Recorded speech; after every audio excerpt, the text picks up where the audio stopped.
چھوٹی سوچ کا مطلب یہاں پر کیا ہے؟ چھوٹی سوچ کا مطلب یہ ہے کہ آپ ابھی چھوٹے چھوٹے مسئلوں سے نہیں نکل رہے. دنیا ترقی کرتی جا رہی ہے.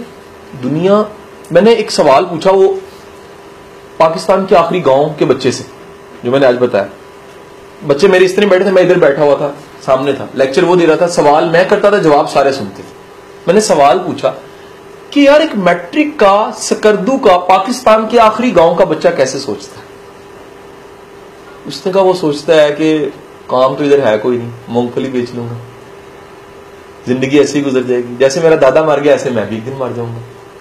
شہریوں پہ ٹرسٹ نہیں کرنا چاہیے، بڑے 2 نمبر ہوتے ہیں، بے وفا ہوتے ہیں، دھوکے باز ہوتے ہیں. پاکستان بہت بڑا نہیں، چھوٹا سا ہے اور ہم ادھر رہتے ہیں. شاید سارا پاکستان پہاڑوں سے بھرا ہوا ہے، شاید وہاں پر بھی اس طرح کی خوشحالی ہے، لہلہاتے باغ ہیں. وہ تو ایسے سوچتا ہے. میں یہ کہہ رہا ہوں بڑی سوچ کا مطلب کمپیریٹو دیکھو تو دنیا تو بہت بڑی ہے. میری چھوٹی سوچ کہیں میری چھوٹی سوچ ہی نہ ہو، کسی اور کی سوچ اور طرح سے بھی ہو سکتی ہے. تو جب آپ اپنے سوچ کی کنس کو بڑا کرتے ہو تو خواب کو بڑا کرتے ہو. میری گزارش سمجھے کہ نہیں سمجھے؟ آپ کے اندر اتنی کیپیسٹی، جیسے وہ ربر بینڈ کو پکڑ کے کھینچتے ہو تو کھینچا جاتا ہے نا.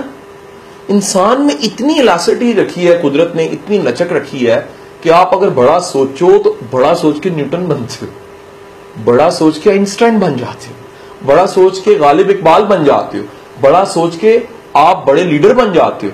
تو چھوٹا سوچ صرف کیا ہے کہ یہ بس زندگی ایک چھوٹا سا ٹیچر بنوں، ایک انجینئر بنوں اور دیٹس آل، دنیا سے چلے جاؤں. بڑی سوچ یہ ہے کہ میں دنیا پہ آؤں اثر پڑے، دنیا سے جاؤں اثر پڑے. یہ کمال. بڑی سوچ یہ جینے کا حق ادا کر کے جاؤ. دکان سے چیز لیتے ہو، پیمنٹ پوری دیتے ہو تو چیز ملتی ہے. زندگی تمہیں ملی ہے، جینے کا حق ادا کرو تو جانا. کہیں ایسی نہ چلے جانا کہ ہم آئے تھے اور چلے گئے. ایک قبر کا اضافہ ہوگا دنیا میں، صرف کوئی فرق نہیں پڑے گا.